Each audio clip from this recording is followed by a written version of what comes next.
नमस्कार बच्चों, आज हम कक्षा 8वीं के अध्याय 10 के पॉलीगन के अंतर्गत कुछ महत्वपूर्ण प्रश्नों का अभ्यास करेंगे।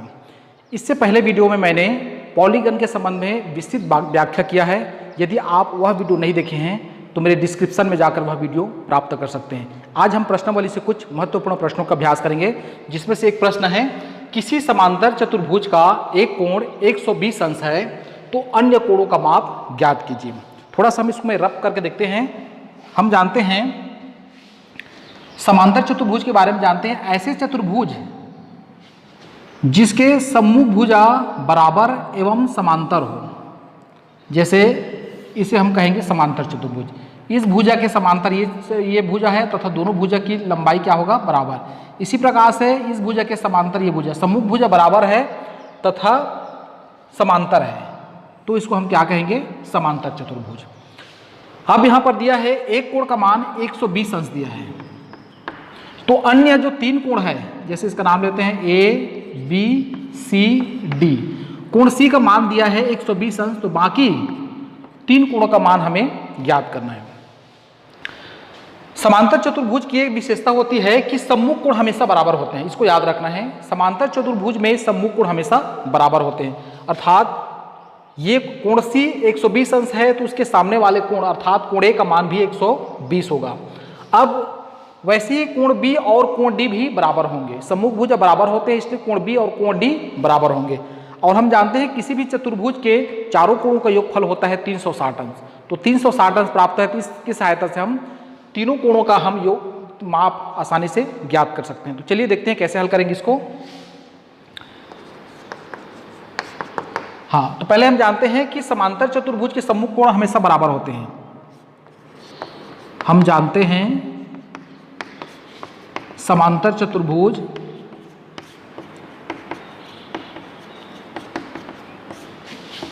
के सम्मुख कोण बराबर होते हैं। बराबर होते हैं इसलिए क्या होगा, कोण सी बराबर कोण ए होगा। कोण ए बराबर क्या हो जाएगा, कोण सी, तथा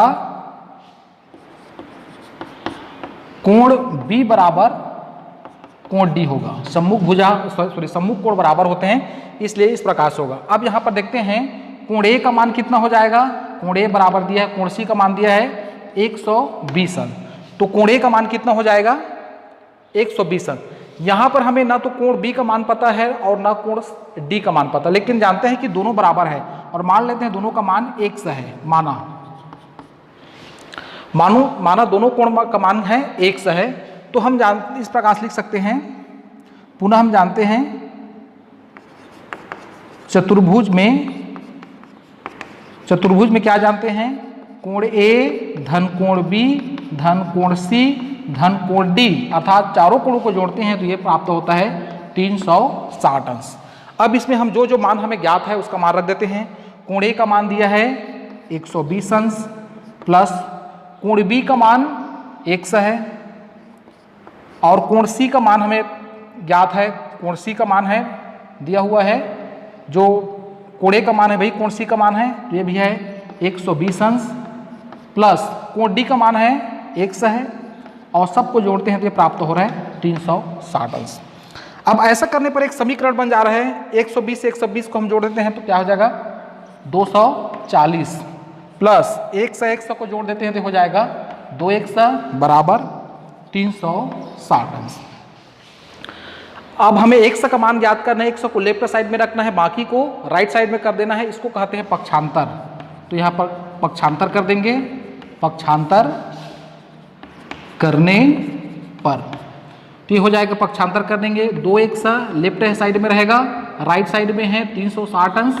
अब 240 पक्षांतर के पश्चात, इसमें प्लस चिन्ह है तो ये पक्षांतर के पश्चात हो जाएगा माइनस 240, तो 2 100 बराबर हो जाएगा 360 में 240 घटा देते हैं, शून्य का शून्य हो जाएगा।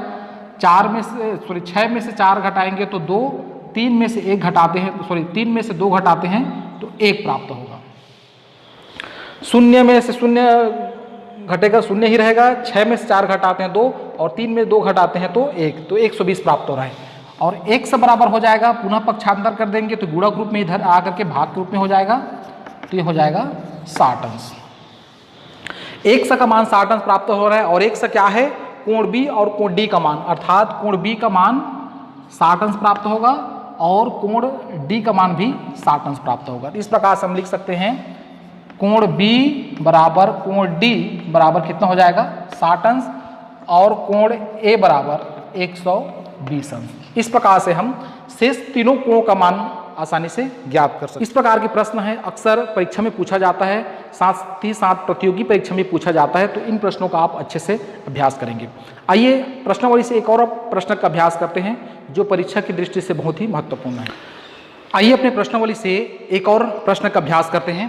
प्रश्न है किसी समांतर चतुर्भुज की संलग्न भुजाएं 3:4 के अनुपात में है, परिमाप 84 सेंटीमीटर है, तो भुजाओं का माप ज्ञात कीजिए। देखिए इसको कैसे हल करते हैं। एक यहाँ पर हम समांतर चतुर्भुज का चित्र बना देते हैं, ज़्यादा क्लियर हो जाएगा। समांतर चतुर्भुज के बारे में जैसे बताया है कि सम्मुख भुजा समांतर और बराबर होते हैं, इस भुजा के बराबर ये भुजा हो जाएंगे और इस भुजा के बराबर ये भुजा और समांतर होंगे। अब यहाँ पर दिया है परिमाप 84 सेंटीमीटर, ये संलग्न भुजा 3:4 में है, अर्थात संलग्न भुजा किसे कहते हैं, वे जो दो भुजा जो एक बिंदु पर मिलते हैं उसको हम संलग्न भुजा कहेंगे, जिसका नाम है ABCD। तो यहाँ भुजा AB और भुजा BC दोनों एक बिंदु पर मिल रहे हैं, इसलिए इसको दोनों भुजा को हम संलग्न भुजा कहेंगे। इसी प्रकार से हम इसको भी कह सकते हैं AD और CD, ये एक दूसरे के संलग्न भुजा कहलाएंगे। तो ये संलग्न भुजा है उसका 3:4 में, अर्थात ये जो चौड़ाई है ये 3 है, 3:4 में है। ठीक है, इसको हम मान सकते हैं 3 है तो ये 4 हो जाएगा। तो हम यहाँ लिखेंगे माना संलग्न भुजा 3:4 दिया है तो हम उसको मानेंगे 3x और 4x। माना संलग्न भुजा 3x एवं 4x है। ठीक है, तो जो चौड़ाई है उसको हम 3x मान लेते हैं, ये हो जाएगा 3x और ये हो जाएगा 4x। ये भुजा का माप हो गया। अब यहाँ पर देखिए समांतर चतुर्भुज में सम्मुख भुजा बराबर होते हैं, तो AB के बराबर CD होगा। तो यहाँ लिखेंगे चूंकि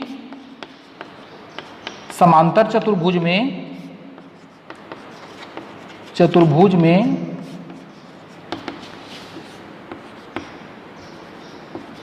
सम्मुख भुजा बराबर होते हैं,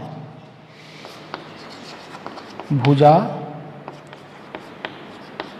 बराबर होते हैं, अर्थात AB के बराबर CD होगा और AD के बराबर BC पर होगा। तो हम लिख सकते हैं अतः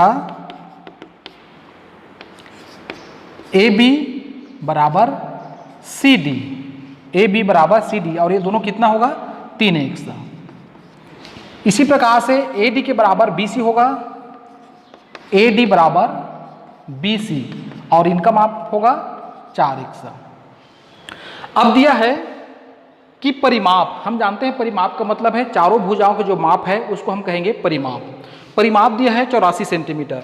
तो यहाँ पर हम चतुर्भुज के परिमाप का भी सूत्र यहाँ पर साबित कर सकते हैं, नहीं तो इसे ऐसे कर सकते हैं, दिया है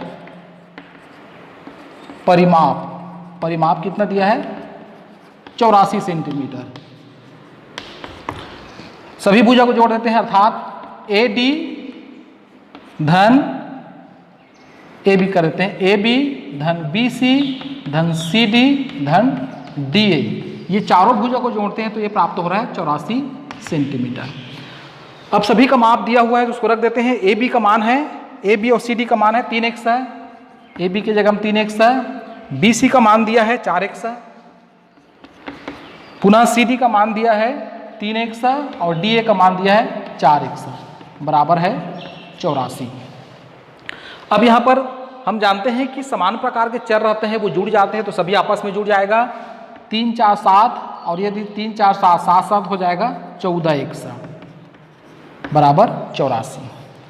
x बराबर हो जाएगा 84 में हम 14 का भाग देते हैं तो 14 का पार पढ़ते हैं। 14 दूनी 28, 14 त्रिक 42, 14 चौक 56, 14 पंचे 70, 14 छक्का 84, तो ये आ रहा है 6। तो एक से बराबर कितना आ रहा है 6। अब हम यहाँ से बता सकते हैं कि प्रत्येक भुजा का माप कितना हो जाएगा। ए बी यहाँ पर लिखे ए बी बराबर सी डी कितना है 3x है। यहाँ पर लिखा हुआ है ए बी बराबर सी डी 3x है। तो हम यहाँ पर x का मान रखते हैं, 3 गुणित x का मान कितना है 6, तो ये हो जाएगा 6 तिया 18 सेंटीमीटर, अर्थात इनका जो माप होगा 18 सेंटीमीटर हो जाएगा। इसी प्रकार से देखते हैं हम ए डी बराबर बी सी, इसका माप है 4x, तो 4 के जगह हम 4, x का मान 6, 6 चौक 24 सेंटीमीटर, तो ये प्राप्त हो जाएगा 24 सेंटीमीटर और ये भी 24 सेंटीमीटर। तो इस प्रकार से हम सभी भुजाओं का, चारों भुजाओं का माप ज्ञात कर सकते हैं। अब यहाँ पर चेक करना है कि हमारा जो उत्तर है सही है कि नहीं है। सभी भुजाओं को जोड़ने पर 84 आना चाहिए, आता है कि नहीं आता है। ये 24 हो जाएगा 48 और 18 हो जाएगा 18 दूनी 36, सबको जोड़ते हैं 8 6 14 का 4 हासिल 1 और ये 4 4 8, 84 प्राप्त हो रहा है। इसका परिमाप 84 प्राप्त हो रहा है, इसलिए हमारा उत्तर सही है। तो इस प्रकार से आप अभ्यास करेंगे। ये प्रश्न परीक्षा की दृष्टि से महत्वपूर्ण है, साथ ही साथ प्रतियोगी परीक्षा की दृष्टि से बहुत महत्वपूर्ण है, तो आप इनका अभ्यास कीजिए।